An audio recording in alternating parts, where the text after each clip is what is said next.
د مولوي رباطي په اړه تازه ویډیو.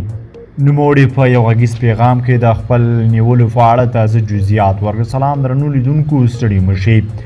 مولوي رباطي وایي چا نه یم نیولې او په دې اړه راپورونه ناسم دي. له دې وړاندې د کابل امنیه قومندانۍ له سرچینو اوازې خپرې شوې وې چې ګواکې مولوي رباطي نیول شوی دی. نور یې د نوموړي دغه غږیز پیغام کې واورئ او په دې اړه مو راسره خپل نظریات کمنټ کې شریک کړئ. له منتیا مننه چې موږ سره تر بیا ښه وخت ښې چارې خیر بریال سرلوړي الله دې وساته، خدای دې ستاسې اخلاص قبول کړي. وروره خو ظالمان دي، نو دښمنان دي، د وطن دښمنان دي، د امارت دښمنان دي. چپه ورسته خبرې پر فیسبوکو پورته کوي، مسلمانان په تشویش کې اچوي. په ما خو د ټول افغانستان خوا به ډېر یقیني ټول افغانستان پریشانه هم و. هغه هلته سیمینار و، په سیمینارو کې په ټلیفونان دوی نه پرېږدي، هغه ټولوي. پر 4 بجې راکړو ټلیفونان، ما بس نو چپه ورسته دا ټلیفون مې بند و بالا د خلکو د دغسې. زه دې تاریان یم دا دنیا بیا څنګه خبره شي.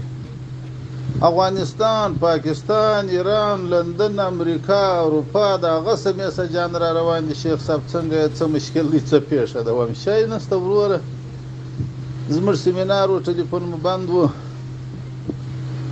وایي څه مشکل خو به نه وي. وایم یا نو دا مخالفین دي، موږ ته کم لړ دښمنان لرو وروره، 15 لکه دښمنان دي. الله دې دوی وشرموي.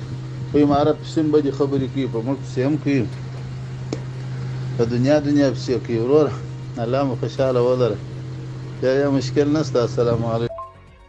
هغه څه په خیر ښه الله تعالی دې وساته. یا دا خلکو ته د سړي طبیعت خراب شي چې دا انصاف ولې نشته.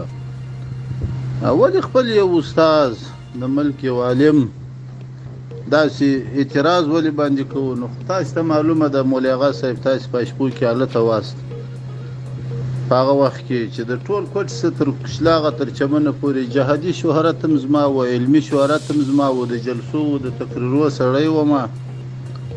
نو خو موږ مجبور وو، څه به مو خامخا ویلی. پردی ملکونو چې څه مو نه ویلی، نو بیا خو موږ ته ډېر خطر و، ډېر مشکلات و.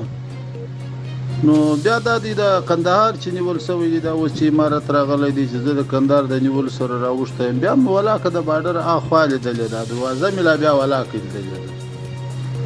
خو نو موږ یو مجبوریت و، دا دی چا مجبوریت ولې یو څوک پر غلطه باندې راواړوي.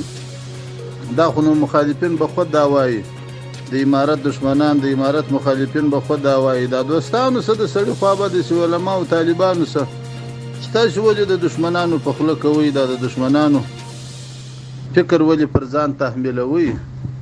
تاسو ولې دا نه وایئ چې دا خو زموږ مشران و، زموږ استادان و، دا خواران مجبوره و، ضرورت یې و. نو چې هر څه ویلي هغه بیا خامخا ویلي، ویل کېږي ځینې د مجبوریته څه سړی یو شکل یو نه و د بندي په شکل وینو پردۍ خاوره کې. نو په دغه باره د سړي دا د بعضې ملګرو څه طبیعت خراب شي چې تاسو ولې دا خپله عقیده مضبوطه نه ساتئ چې دا زموږ استادان و، زموږ مشران و، جهادي مشران مو و، د علم مشران مو و، دیو ته 1500 مشکلات مخ ته وه. نو د خپل مشکلاتو په خاطر د هرې زمانې سیاست جلا دی. نو خود به څه ویلي. نو سید الله تعالی دې وساته. زموږ خو الحمدلله ایمان و عقیده و فکر ټول د وخت د جهاد و، د جهاد دی، د اسلام و، د اسلام دی، د افغانیت و، د افغانیت دی. نو مې سره انسانانو خپل قضاوت په سره پرېږدو. السلام علیکم.